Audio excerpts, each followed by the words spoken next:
O Ponto G Mistério de hoje vai falar das maiores contaminações da história da humanidade e que por séculos vem nos assombrando. Roda a vinheta, porque esse é o tema do Ponto G Mistério de hoje.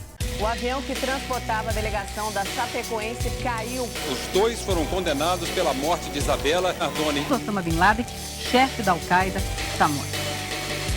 Para começar o vídeo é preciso entender a diferença de 4 coisas: surto, endemia, epidemia e pandemia. Surto é quando há um aumento rápido no número de casos de uma doença em uma região específica, ou seja, o aumento deve ser maior do que o esperado pelas autoridades. A endemia não é relacionada à quantidade, é uma doença que é considerada típica daquela região e que acontece com muita frequência. A epidemia acontece quando há um número de casos muito grande em diversas localidades em um nível nacional, casos em diversas regiões do país. E por último, e mais grave, a pandemia acontece quando uma epidemia se espalha por diversos locais do mundo. Portanto, é uma doença que atinge o planeta. Peste negra. A peste negra, também conhecida como peste bubônica, atingiu boa parte da população no século XIV, principalmente na Europa e na Ásia. Entre 1347 e 1351, a peste negra dizimou metade da população europeia. Existe uma certa contradição entre os estudiosos para sabermos a quantidade de mortes na época. As estimativas são de 75 a 200 milhões de mortos, mas alguns conservadores afirmam que a população da época caiu de 450 milhões de pessoas para 350 milhões. No caso da peste negra, uma bactéria era causadora da epidemia. Era a bactéria chamada Yersinia pestis, que teve origem na China e viajou pela Rota da Seda, nos intestinos das pulgas que infestavam os ratos. Chegando ao Mediterrâneo, os ratos se encarregavam de levá-las para os navios, que disseminaram a doença em todos os portos que atracavam. Esse intercâmbio comercial entre Oriente e Ocidente explica a chegada da doença na Europa. Agora eu falei de ratos e pulgas. Você deve estar se perguntando como essa doença atingiu os humanos. O contato humano com a doença era através da mordida dos ratos ou das pulgas. A bactéria caía na corrente sanguínea e atacava o sistema linfático, provocando assim a morte de diversas células. E isso criava inchaço na virilha e nas axilas. Era uma espécie de tumor que chamavam também de bubões e que se espalhavam pelo corpo. Em alguns casos, os pacientes tinham expectativa de 1 semana de vida. A febre atingiu os 41 graus, vômitos com sangue e alguns desenvolviam problemas pulmonares, seguido de tremedeira, apatia, vertigem. Cerca de 80% dos enfermos iam a óbito e alguns, surpreendentemente, se curavam de uma forma inexplicável. As origens para tal doença eram desconhecidas pela população. Dessa forma, muitas pessoas acabavam culpando grupos sociais por terem levado a doença para a Europa. Alguns registros da época acusavam judeus, leprosos e estrangeiros de serem os culpados de levarem a doença. Porém, as condições de vida e higiene no século XIV na Europa são apontadas como o principal causador da epidemia. A peste negra foi considerada por muitos castigo divino contra os hábitos pecaminosos daquela sociedade. A doença foi sendo combatida à medida que a higiene foi melhorando, assim como o saneamento das cidades. Dessa forma, a população de roedores foi diminuindo. Cólera. De acordo com relatos bem antigos, a cólera está presente desde os primeiros séculos da humanidade, causando diarreias, vômitos, olhos turvos, perda de peso intensa e cãibras. Com os vômitos e diarreias, o indivíduo morre de desidratação. Assim como a peste negra, a cólera é causada por uma bactéria, o Vibrião colérico. A cólera teve sua primeira epidemia em 1817. O Vibrião colérico é transmitido através da água e de alimento contaminado. É uma doença que surgiu na Índia e se espalhou pelo mundo. A doença teve várias outras epidemias e até hoje ainda não foi erradicada. De acordo com a OMS, Organização Mundial de Saúde, de 100 a 120 mil pessoas morrem todos os anos pela cólera. A 7ª pandemia de cólera chegou ao Brasil em 1991 e até 2001 atingiu todas as regiões do país, com cerca de 168 mil casos e 2 mil óbitos, com registro de grandes epidemias na região Nordeste. Em 1993, ano que ocorreu o maior número de casos, foram registrados 670 óbitos. O cólera é uma doença que se desenvolve principalmente em locais onde não há água corrente e esgoto. E não é a única. Exija saneamento básico porque você tem direito à saúde. Mas também é uma doença ligada à falta de higiene. Se você lavar bem as mãos depois de ir ao banheiro e antes de pegar nos alimentos ou de comer, já diminui bastante a possibilidade de pegar cólera. Gripe espanhola.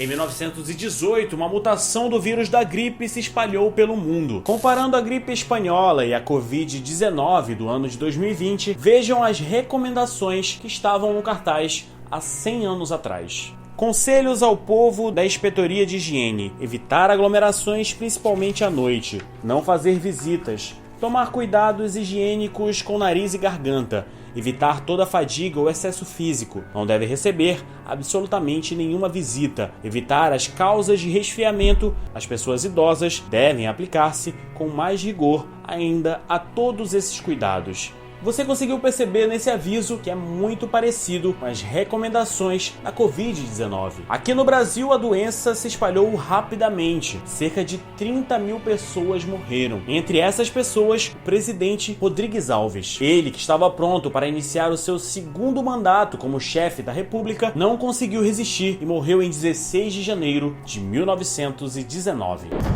Aqui no Brasil teve gente que aproveitou a situação para vender carros. Veja só essa manchete tentando vender um carro por causa da gripe espanhola. A gripe levou à aprovação de todos os alunos na escola e também à criação da caipirinha. Sim, a famosa caipirinha no Brasil. A violenta mutação do vírus da gripe veio a bordo do navio Demerara, procedente da Europa. Em setembro, sem saber que trazia o vírus, o transatlântico desembarcou passageiros infectados em Recife, Salvador e no Rio de Janeiro. Na cidade de São Paulo, a população em peso recorria a um remédio caseiro, que era cachaça com limão e mel. Em consequência, o limão disparou o preço e a fruta desapareceu das prateleiras. Parece muito com 2020.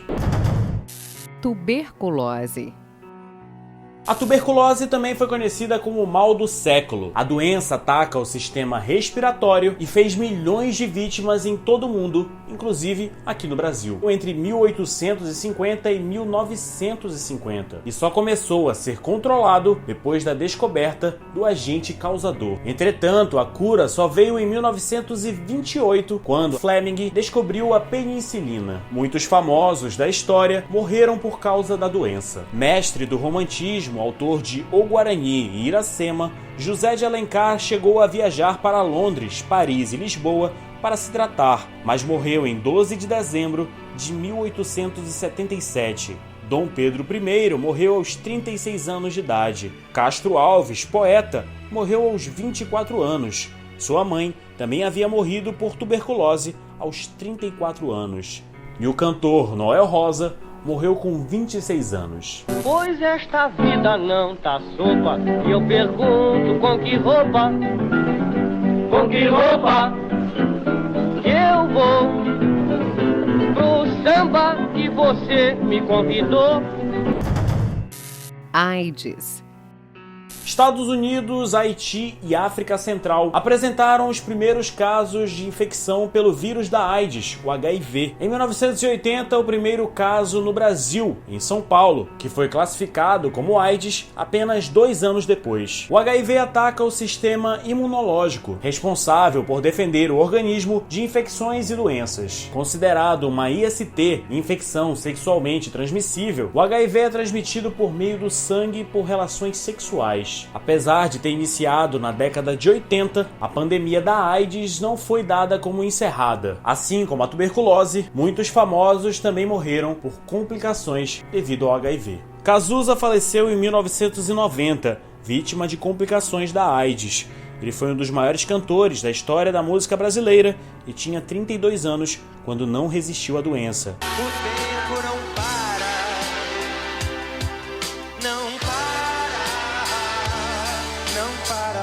Anthony Perkins. O ator ficou conhecido mundialmente pelo seu papel de vilão no clássico Psicose, de 1960. Ele acabou falecendo em 1992, aos 60 anos de idade, em decorrência da AIDS. O ator Wagner Bello ganhou fama com o personagem Etevaldo no programa infantil Castelo Rá-Tim-Bum. Ele faleceu em 1994, aos 30 anos de idade, em decorrência da AIDS. O líder da banda britânica Queen, Freddie Mercury, faleceu em 1991, aos 45 anos de idade, por causa de uma pneumonia decorrente de uma complicação da AIDS. Depois de anunciar que estava com AIDS, o líder do grupo Queen deixa uma das maiores fortunas da música e milhares de fãs por todo o mundo. Para nós, vai ficar a imagem daquela noite no Rock in Rio 1 em 85.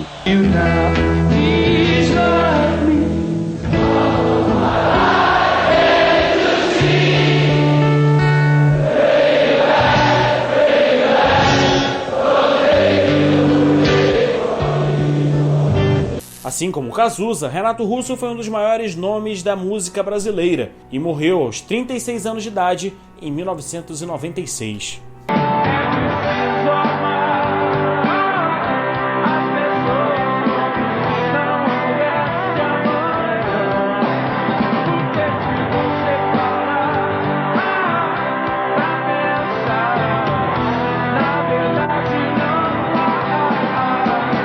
O cantor e compositor Renato Russo morreu esta madrugada aos 36 anos, vítima da AIDS. Na hora da morte, ele pesava apenas 45 quilos. Alguns fãs do líder do Legião Urbana estão no cemitério e pretendem passar a noite aqui. E como uma forma de homenagear alguém que para eles era quase divino, vão passar esta noite cantando músicas do grupo. Gripe suína.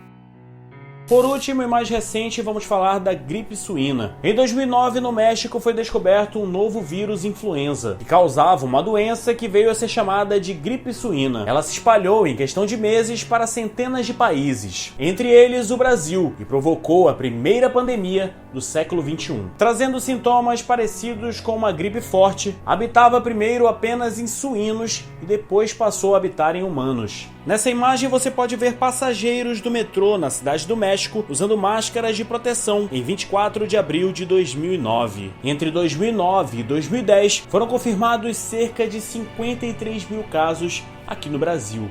A gripe H1N1 chegou no Brasil em maio de 2009, quando se registrou 20 casos da doença nos estados de Minas Gerais, Rio de Janeiro, Rio Grande do Sul, Santa Catarina, São Paulo e Tocantins. Pouco mais de um mês da pandemia, no final de junho, 627 pessoas em todo o país estavam contaminadas com o vírus. A primeira morte aconteceu no Rio Grande do Sul. Respondendo à emergência da OMS, a primeira ação do governo brasileiro foi a implantação de um sistema de barreira sanitária de influenza em todos os aeroportos e nas capitais brasileiras. De 2009 para cá, a H1N1 matou cerca de 2.000 pessoas no Brasil. Morreu ontem vítima da nova gripe. O surto da doença faz a população adotar novos hábitos de higiene. É difícil lembrar o tempo todo, né, que não pode cumprimentar assim, né, dar a mão. Nessa história toda, há pelo menos um lado positivo. A preocupação com a nova gripe fez com que o brasileiro reforçasse hábitos de higiene que já deveria ter.